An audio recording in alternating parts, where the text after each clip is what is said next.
quels sont les premiers souvenirs que vous avez quand vous êtes arrivé là-bas la première fois finalement? À Wadi Halfa. Oui. Bon, c'était bien simple. C'était mon premier contact avec le désert. Nous sommes allés à Wadi Halfa en 60. C'était au mois de novembre. Et on a presque aussitôt commencé à travailler sur le terrain avec les jeeps. Écoutez, moi j'avais 23-24 ans. J'étais un jeune pionnier. Je me sentais comme ça et je trouvais ça fantastique, bien sûr, de pouvoir ce que j'appelais me balader en plein désert. Et ce qui m'a également, c'était ma première mission internationale. Je voyais donc des Américains. Moi j'étais avec mon prof de Hinzelin de Brocourt. Et puis arrivait, je pense qu'il est venu après nous, votre père, Jean Guichard, avec Wendorf, et Wendorf amenait aussi quelques autres jeunes personnes, dont je ne me souviens plus du nom. C'était Tony Marks. Voilà le nom de l'Américain qui est resté longtemps. Il a fait presque toute la mission là, sur place. Et Wendorf avait aussi une équipe d'Américaines, 3 femmes américaines qui étaient pour le travail dans le labo. Ah oui, c'est peut-être ces femmes qu'on voit en photo sur le Nil d'ailleurs, avec des lunettes. Ah oui, je ne me les rappelle plus, mais effectivement, elles n'étaient pas scientifiques du tout. C'était des gentilles dames, jeunes dames. Mais ça, c'était plutôt Wendorf qui s'en occupait, qui amenait ses propres assistantes pour faire le nettoyage des artefacts, ou comment est-ce qu'on les appelle? Des outils. Des outils, oui. En anglais, c'est artefacts, oui. Et donc, heureusement, c'était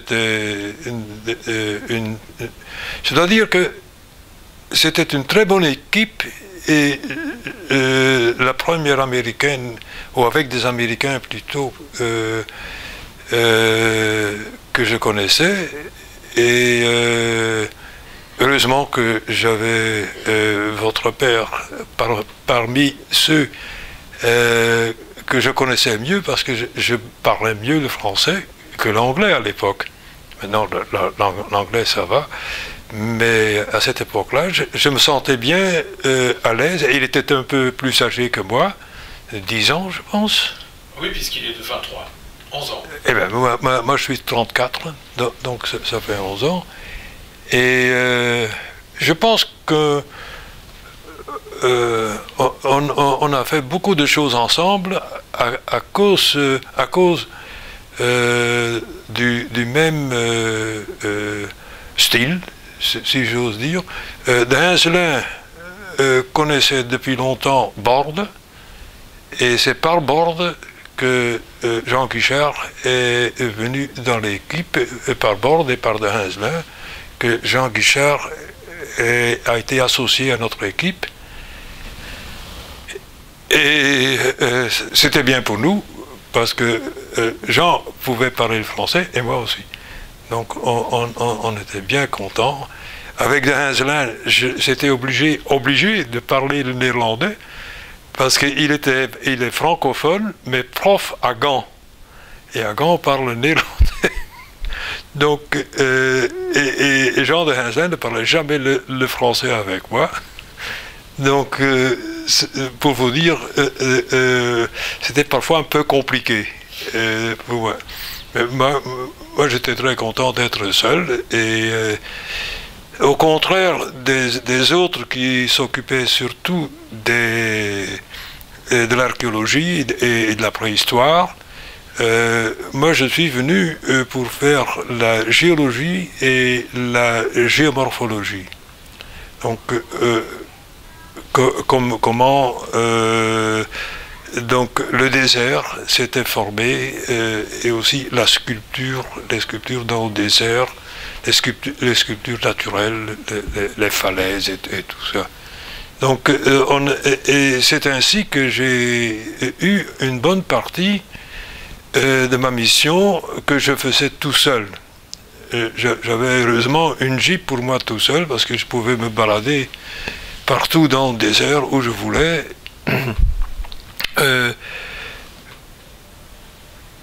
Je pense que Jean Guichard est venu très peu, malheureusement, très peu avec moi, et que j'ai fait la plupart de mes recherches purement géologiques tout seul dans le désert. Et ça ne veut pas dire qu'il ne s'intéressait pas à ce que je faisais, mais lui, il avait sa propre tâche, et c'était plutôt, disons, lorsque je trouvais un site industriel, je l'amenais sur place, et la période qui suivait, je l'amenais le matin sur place. Il restait toute la journée sur place avec votre mère également. Je me rappelle qu'il souffrait beaucoup sur place, en plein désert, sans voiture, donc complètement isolés. Ils étaient dépendants soit de Hinzelin, soit de moi, et pour les récupérer récupérer le soir. Mais ils n'avaient jamais de Jeep à eux, mes parents? Si. Je pense que Geneviève ne voyageait pas, ne conduisait pas le Jeep. Je pense plus, mais Jean en a conduit aussi, bien sûr.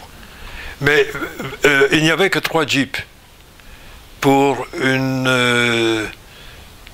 douzaine de personnes. Donc, tantôt, il y avait celui-là qui voulait partir par là.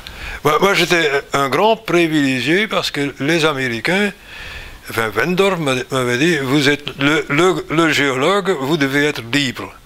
Donc, moi, j'en ai vraiment, j'ai eu de la chance, parce que je me baladais toujours avec une de ces jeeps, n'importe laquelle, mais vers l'endroit où je voulais. Et parfois, on est quand même parvenu à se contacter le soir pour dire où est-ce que vous allez demain, et pour un peu faire le maximum de rendement possible sur nos déplacements. Mais vous aviez déjà des cartes alors comme celle-ci? Oui, on avait cette carte. Donc le soir, vous pouviez dire j'ai été là, j'ai été là, j'ai été là. Oui.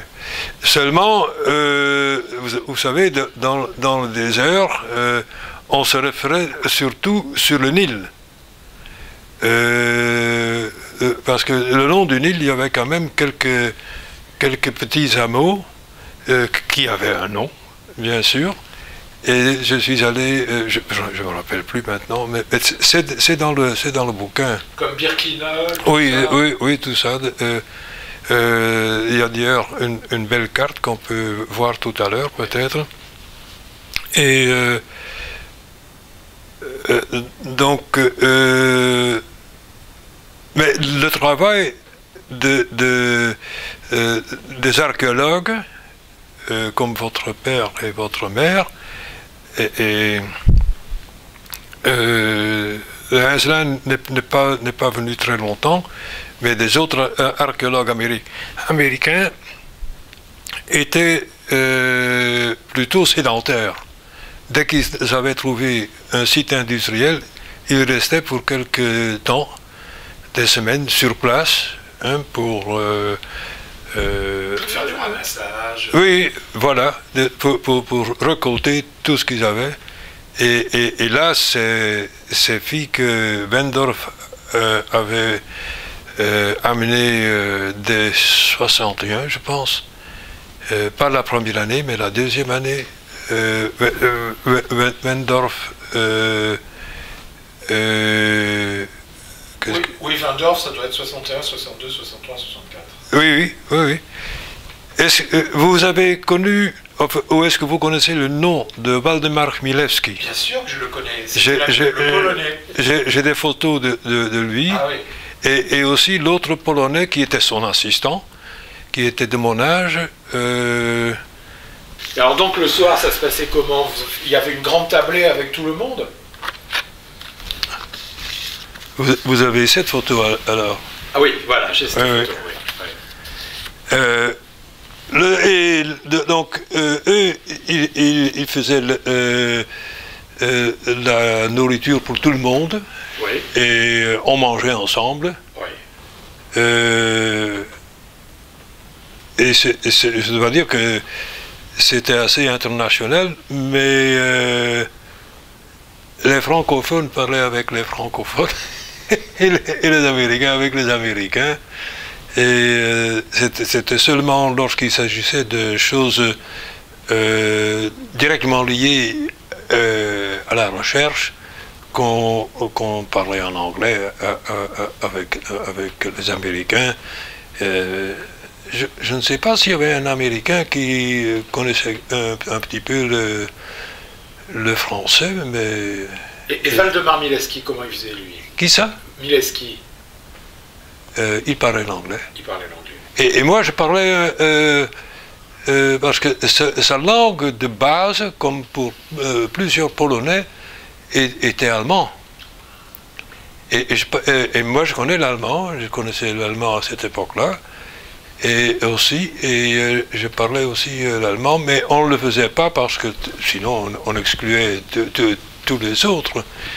Mais donc la langue commune était plutôt l'anglais, et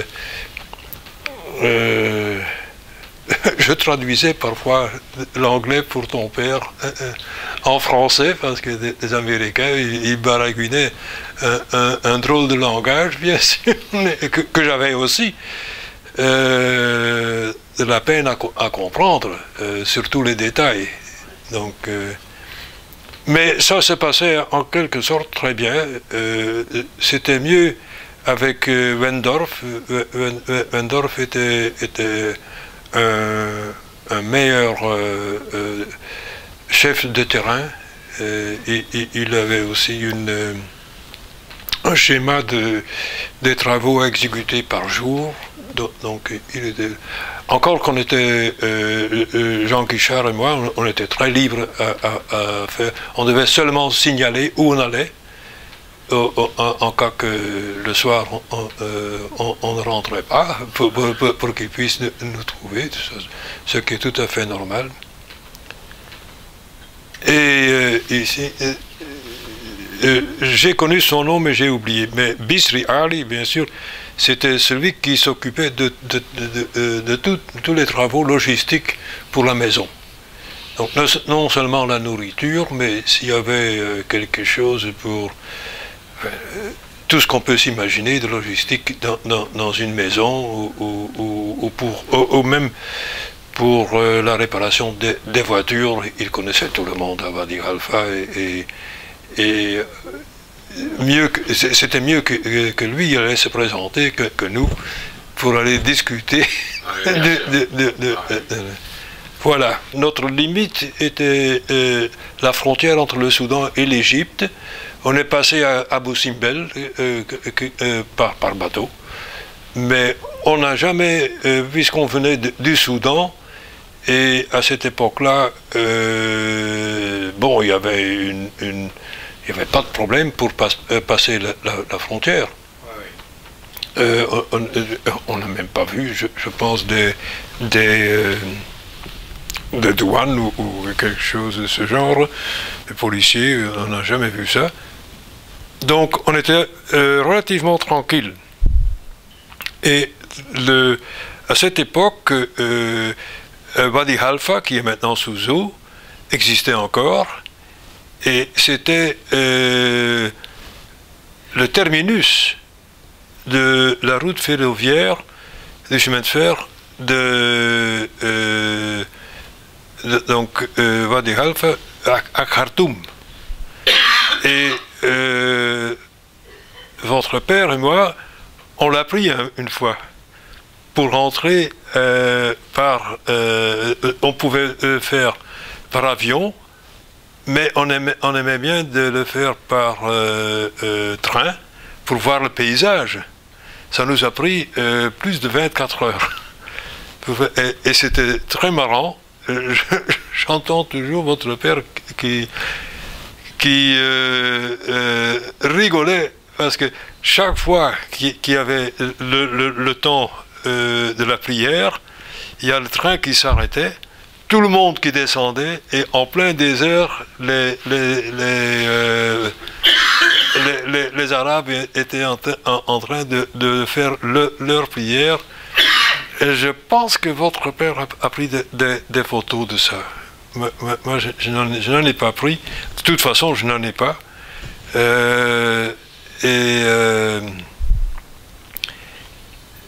Mais donc, ça c'est une chose que de Heinzlen n'a jamais fait. C'est se déplacer par le train. Et j'étais bien content d'avoir Jean à mes côtés, parce que moi j'étais encore plus jeune, comme je vous disais, et je me sentais pas tout à fait seul parmi ce monde que je ne connaissais pas. Bien sûr. Et ma mère, elle s'adaptait bien quand même, malgré tout, la fois où elle est venue, ou les fois où elle est venue, elle s'adaptait. Eh bien, je suis vraiment très étonné que je n'ai pas de photos, parce que on s'entendait très bien. On a rigolé comme des idiots, comme on dit, parce qu'elle aimait bien de faire des blagues. Moi, je ne connaissais pas très bien le français, hein, mais de toute façon, tout ce que je disais, elle avait l'air d'être très content qu'il y avait quelqu'un qui parlait. Mais elle parlait bien l'anglais, votre mère, hein? Ah, de toute façon, elle arrivait à dire tout ce qu'elle voulait. Votre père était peut-être un peu moins direct en anglais, mais votre mère, moi je faisais aussi des fautes, donc on n'attendait pas si on faisait des fautes ou pas de fautes, et puis je pense que c'était pas le moment de se faire des remarques à ce sujet. L'INCWA, en 69, c'était la France qui avait organisé, je ne sais plus combien de congrès c'était, mais il y a eu l'excursion Périgord. Donc pour tout ce qui est préhistoire, tandis qu'il y avait d'autres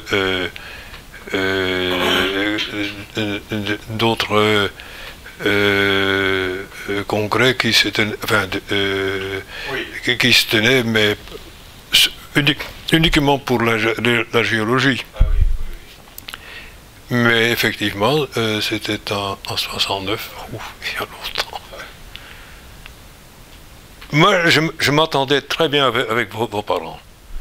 Et je m'en félicite parce que, pour deux raisons. D'abord parce que même si je suis flamand de source ou de souche,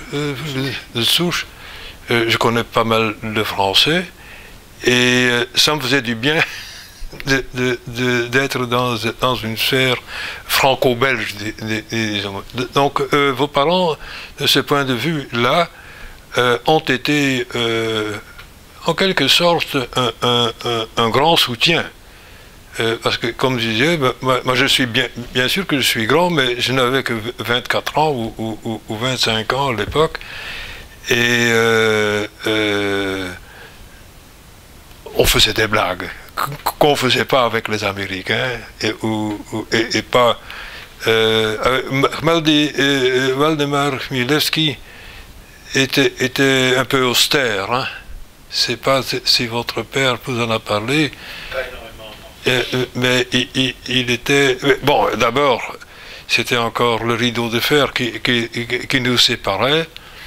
Waldemar Chmielewski, pour atteindre un poste pareil dans le régime de Jandy en Pologne, il fallait être un des bons du système. Sinon, on ne serait jamais envoyé là-bas. Et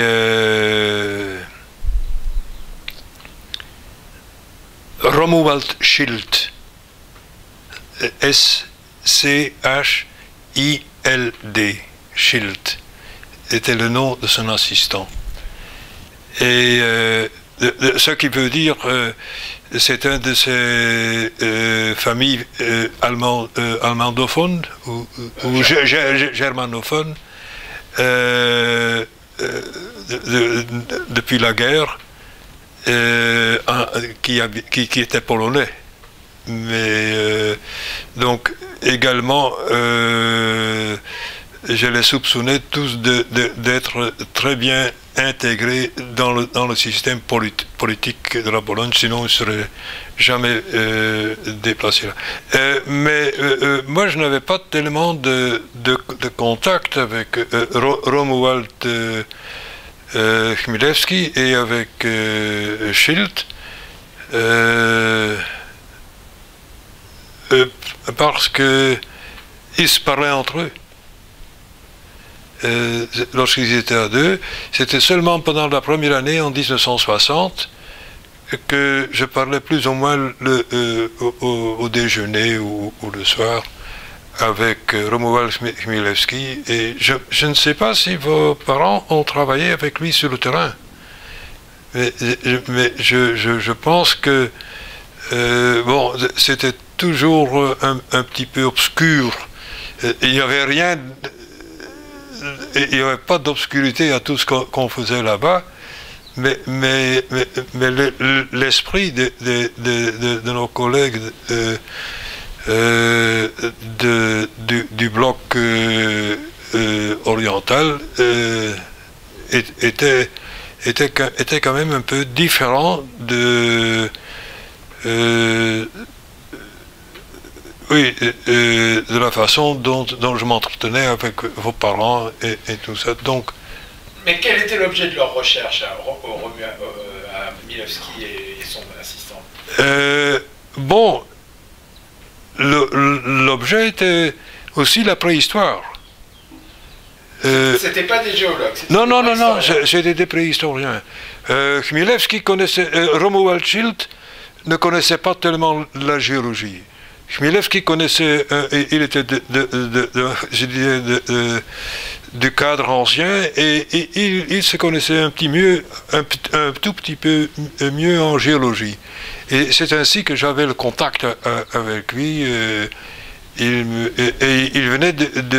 avait eu comme professeur en géologie quelqu'un que je connaissais très bien, dont j'avais lu, heureusement, tous les livres, parce que c'était quelqu'un qui avait publié en anglais, et ainsi j'avais accès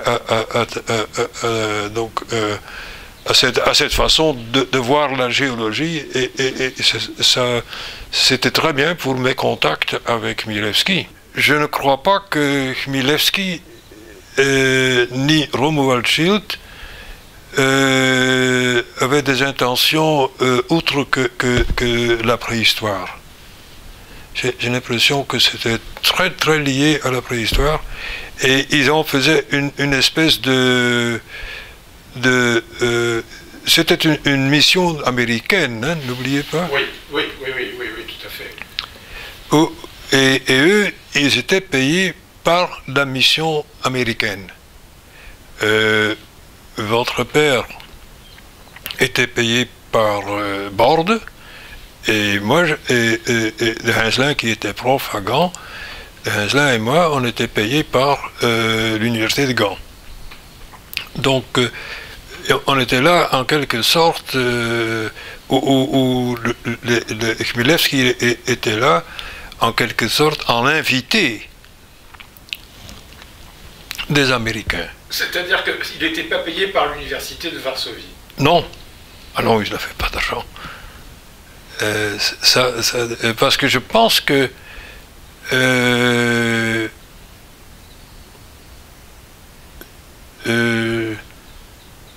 je pense que Chmielewski est allé voir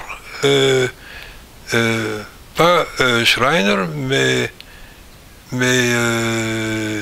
le deuxième, on a eu, pas Joe Schreiner, mais qui était le premier chef de mission en 60, mais qui est venu après, vous l'avez dit, Wendorf. Ah oui, Fred Wendorf. Fred Wendorf, oui. Il est allé le voir, donc il était payé, les Américains l'ont invité parce qu'ils avaient quand même... moi je suis allé, il y avait un congrès aux États-Unis, ce qu'on appelait the Friends of the Pleistocene, et j'ai fait une communication sur place, mais je n'ai pas été invité par Wendorf. J'ai vu Wendorf à ce moment-là, mais j'étais payé, c'est très drôle, par une autre mission américaine, le chef d'une autre mission américaine qui était au même moment que la nôtre, que celle de Wendorf, au Soudan. Mais qui était peut-être pour l'égyptologie et eux, j'étais là pour l'égyptologie, ou je ne sais pas. Mais moi, j'allais, parfois, je roulais en voiture. Donc, j'allais voir les Finlandais. Vous voyez la photo là-bas. J'avais vraiment l'avantage d'avoir une Jeep avec laquelle je parcourais le désert. Librement. Oui, librement. Et j'ai fait, bien sûr, dans ce sillon, on a le sillon du Nil qu'on trouvait, oui. Je passais partout. Sur les sites qui étaient travaillés par vos parents, je venais en quelque sorte en visiteur. Parce que moi je faisais, comme on dirait, de la géologie et la géomorphologie de l'endroit. Et j'avais le privilège d'avoir cette Jeep pour moi tout seul. Et je me baladais partout le long du Nil. Et donc, c'est surtout au moment, parce que vos parents restaient très souvent sur place. Oui. Donc de 6 heures du matin, on se levait à 5 heures, et de 6 heures du matin jusqu'à 3 heures de l'après-midi, et eux, ils restaient parfois plus longtemps. Je ne sais pas comment ils tenaient, hein. Et ils ramassaient des bifaces et toutes sortes d'industries, et ils recordaient la plus grande proportion possible, parce qu'il fallait les charger, et je venais le soir, je passais par eux, ou Soleil passait par eux pour enlever les sacs. Hein. Parce qu'en général, les sites, ils n'étaient pas tout près de Wadi Halfa, ils étaient à combien de kilomètres dans le désert? 2, 3, 4, 5, 10? Plus que ça, hein. Plus que ça? Oui. Parfois 100 km. 100 km? Eh bien oui, vous le voyez sur la carte. Mais vous allez me montrer ça tout à l'heure. Oui, j'ai la carte, il y a parfois... moi, je faisais des tours de 50 à 100 km. Hein. Ouais. Et il y en avait qui étaient bien... oui, on roulait quand même quelques heures pour arriver à un site. Hein. Mais comment vous vous perdiez pas? Avec des boussoles? On avait donc la pauvre carte que vous voyez là. Il y avait effectivement la boussole qui nous donnait une orientation, et puis il y avait le kilométrage du Jeep. Hein. Et heureusement qu'on avait ça, parce que et on avait aussi des photos aériennes, mais sans mesure. ça a pris 2 ans. La montée des eaux. La montée des eaux. Ça a pris 2 ans pour que Wadi Halfa disparaisse. Donc, parce que c'était assez plat. Et donc, au lieu d'avoir une profondeur, rapidement une profondeur assez importante, c'était plutôt l'eau qui s'étalait sur une grande surface, sur une grande étendue. Et vous croyez qu'en bordure, actuellement, aujourd'hui, oui. En bordure du Nil tel qu'il existe, oui. Est-ce qu'il y a encore éventuellement des sites préhistoriques où il n'y en a plus? Je pense qu'il y a eu des... bon, d'abord un principe. Plus qu'on s'approchait du fleuve, plus qu'il y avait des sites, ce qui est normal. Bien sûr. Donc, on a trouvé, et je pense que c'est Jean Guichard et Geneviève qui étaient un des premiers à tirer l'attention là-dessus. Pourquoi est-ce qu'il y avait des sites assez importants, mais avec des industries tout à fait différentes, aussi éloignées du Nil, du fleuve, en plein désert. Je sais pas, je n'ai plus suivi cela parce que je suis centré au service géologique après, je n'ai plus fait la préhistoire, malheureusement. Mais donc, ça, je me rappelle qu'on en a parlé au Périgord, lorsque je suis passé au Périgord, avec votre... c'était surtout ta mère qui était très actif à penser à tous ces changements de sites dans l'espace. C'est-à-dire que ça l'intéressait de savoir pourquoi il y avait telle ou telle industrie à tel ou tel endroit du désert. Oui, exactement. Mais je ne sais plus, parce que comme je vous dis, je n'ai pas suivi de très près. Parce qu'il n'y a pas eu une histoire de bras du Nil qui aurait disparu. Ah oui, mais ça c'est autre chose.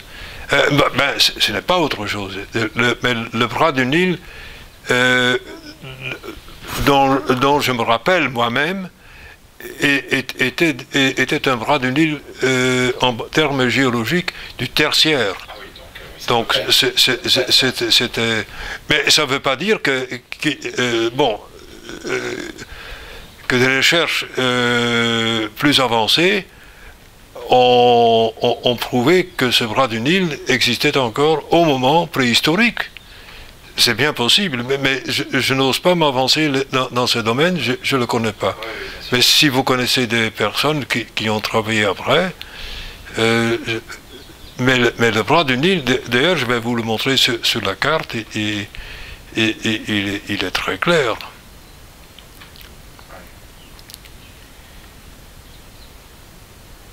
De toute façon,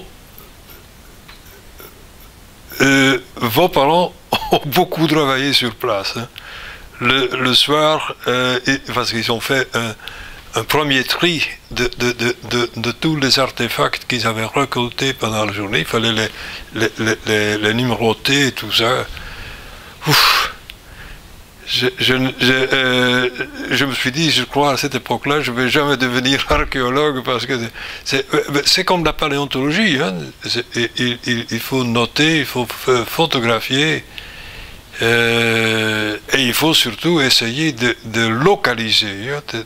Et ça, c'était un problème.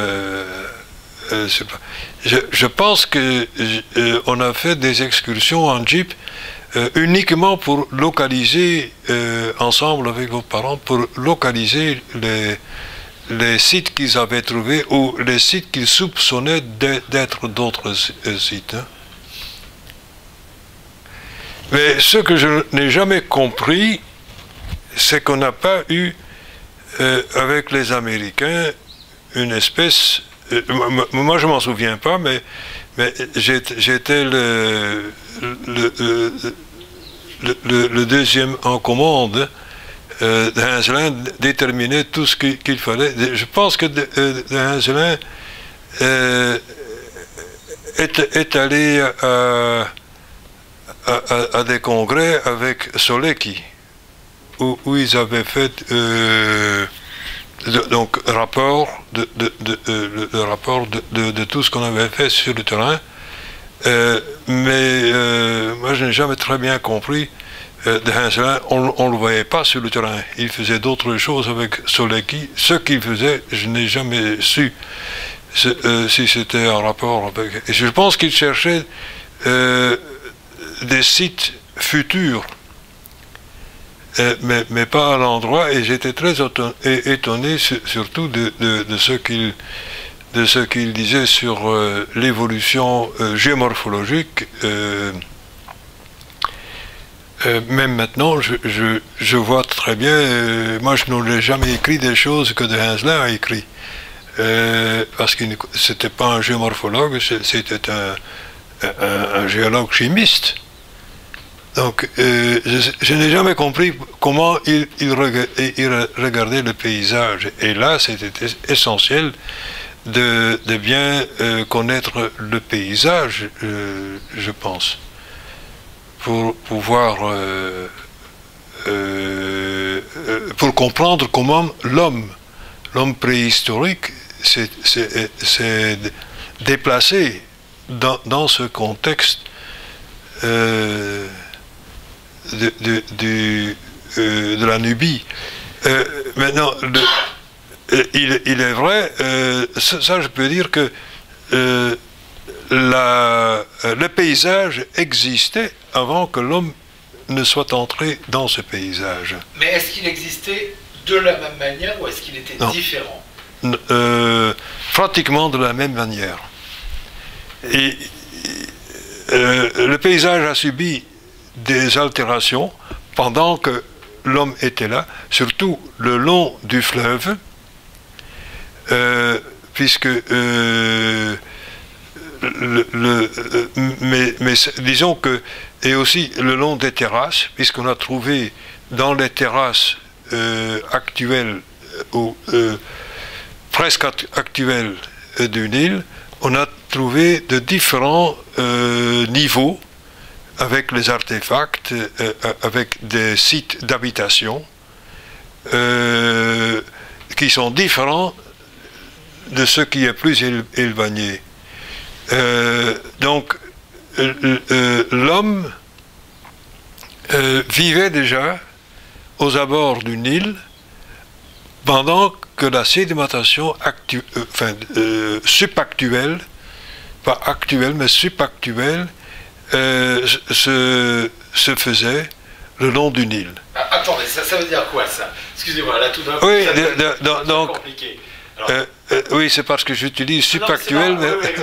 ça veut dire plus proche de nous? Non. Non. Subactuel veut dire pendant... au moment que l'homme était là, il y avait une certaine sédimentation.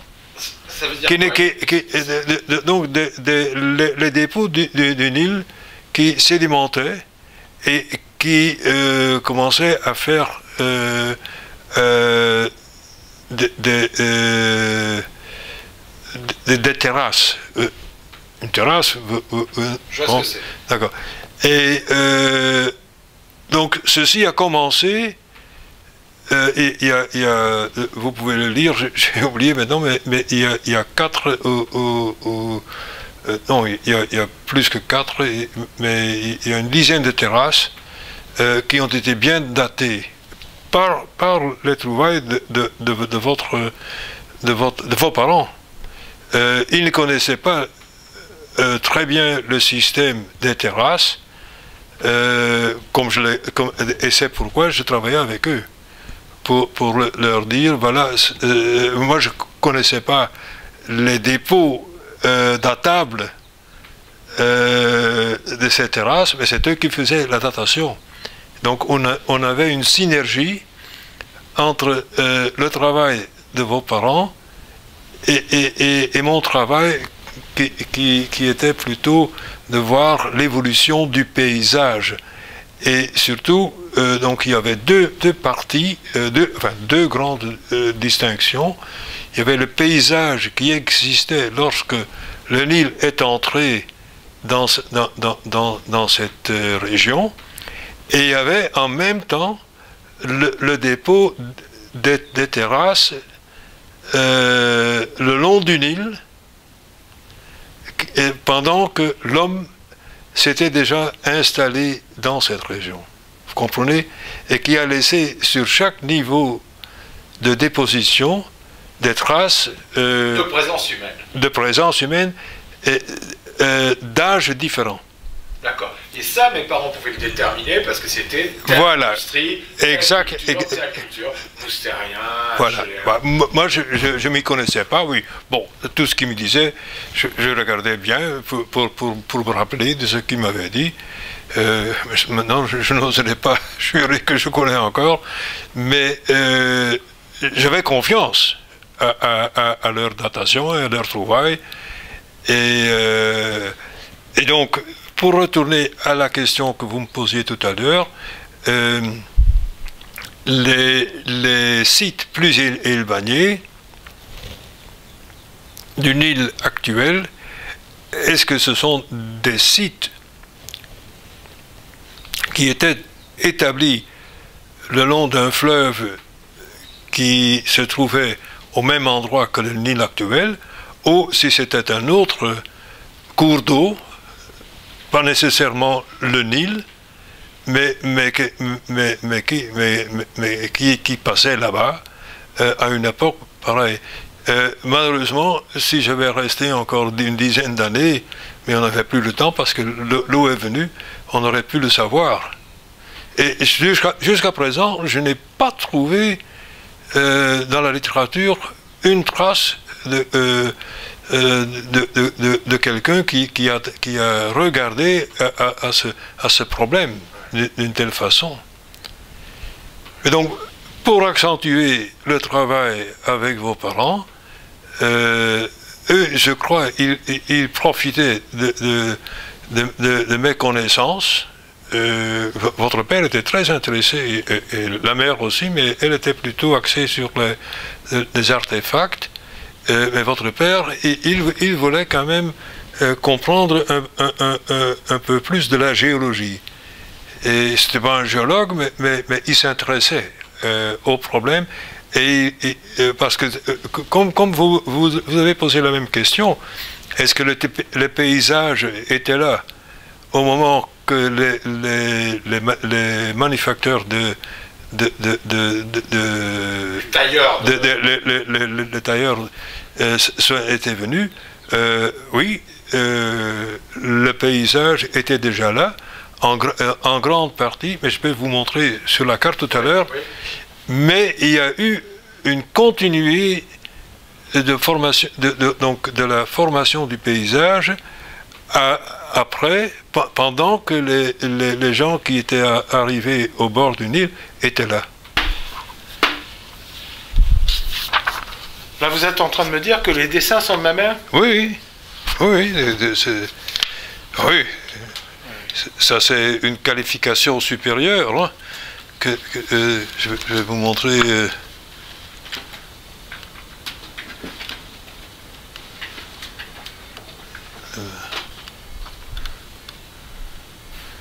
Je les ai vus faire sur place. Ces dessins-là? Oui, oui, ils ont fait ça. On avait des soirées longues. Hein. On allait de 6 h du matin jusqu'à 2 h, 3 h de l'après-midi. Et eux, ils allaient souvent jusqu'à 4 h de l'après-midi. Et ils ont travaillé comme des bourricots. Hein. Oh, c'était terrible. Et puis les jours où ils n'allaient pas sur le terrain parce qu'il y avait les haboups, le vent qui soufflait, ils restaient en train de dessiner. Parce qu'il y avait des jours où il y avait tellement de vent qu'on pouvait pas sortir. Oui, c'était impossible parfois. On ne voyait pas. Il y avait le vent avec le sable. Donc, voilà. Alors, Tout ce qui est marqué ici, le long du Nil, le Nil, il n'a rien, il est blanc ici. Hein. oui, d'accord. Et puis, on a de différents hachurages qui représentent des terrasses différentes, Oui. d'âges différents, avec des artefacts, comment est-ce que vous avez Des cultures différentes. Des cultures et des outils différents. Oui. Donc ça c'est le principe. Je pense qu'il y a une légende ici, je me la rappelle. Et en dehors de ce système, qui en gros est ceci, ça c'est le premier cataracte du Nil, il y a d'autres paysages et d'autres terrasses. Et là, c'est le problème. Est-ce que cela provient encore de ce même Nil que nous voyons ici, ou d'un autre fleuve qui, maintenant le Nil va du premier cataracte vers le nord, mais peut-être un fleuve qui croisait ce système. Et ça, on ne le sait pas. Enfin, moi, je ne le sais pas. Notre mission était terminée au moment que nous sommes abordés à ce problème. Et c'est d'ailleurs votre mère qui m'avait posé cette question. Pourquoi les cultures qui sont plus loin éloignées du Nil actuel, pourquoi est-ce que ces cultures, on les retrouve de l'autre côté et on ne les retrouve plus aux abords du Nil? On ne les retrouve plus. D'après elle, oui. moi je ne savais pas. Et ce que je veux bien croire, parce que d'un point de vue utilisation des cailloux, du cailloutis ou des cailloux, et c'était des cailloux différents ici que les cailloux aux abords du Nil. Et c'est pourquoi je pense comme ça. Oui, très bien, voilà, parfait, super. Et on pensait que ici les cailloux étaient, ou les sites d'industrie étaient sur place. Ici, il y avait des sites industriels avec des cailloux apportés, emmenés par les hommes qui les travaillaient. Donc ici, c'est plus de... Et ça, c'est parce que ce Nil-ci n'existait pas encore au moment que les gens vivaient déjà plus loin du Nil actuel.